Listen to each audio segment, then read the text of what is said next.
Paano gumawa at mag-email ng screenshot?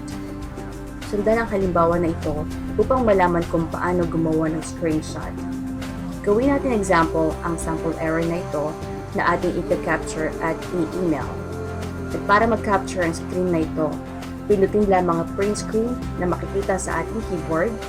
Maaring print screen button ay nasa ibabang bahagi ng ating keyboard katabi ng Alt button, kagaya ng nasa picture. O maaari din namang itong nasa taas na bahagi na katabi ng scroll lock, kagaya ng nasa picture na ito.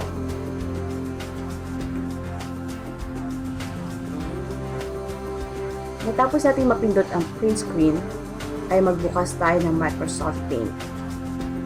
Maaari natin itong gawin sa pamamagitan ng pagpindot sa Start menu button at pag-type ng salitang Paint sa search box.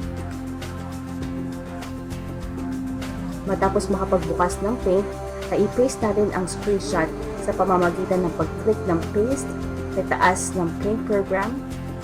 At matapos mai-paste, ay i-save natin ang ating file as JPEG file.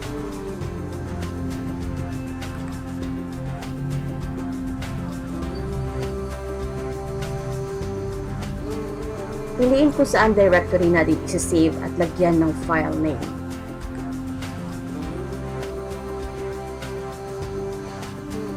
Matapos may save, ay maaari na natin i-close ang Paint program.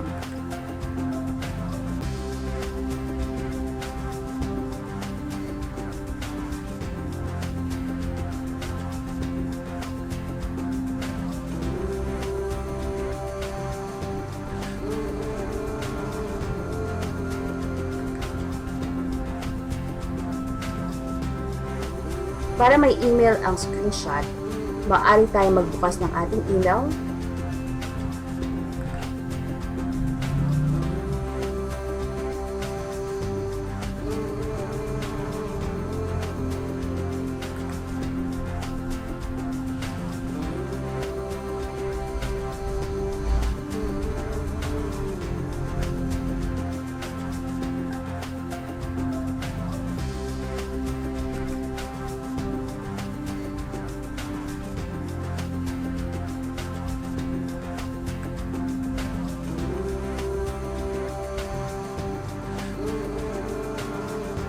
Matapos makapasok sa email, ay maaari na tayong mag-compose ng email.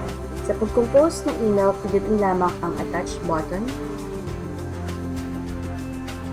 at piliin ang screenshot file na atin na i-save at pindutin ang attach button.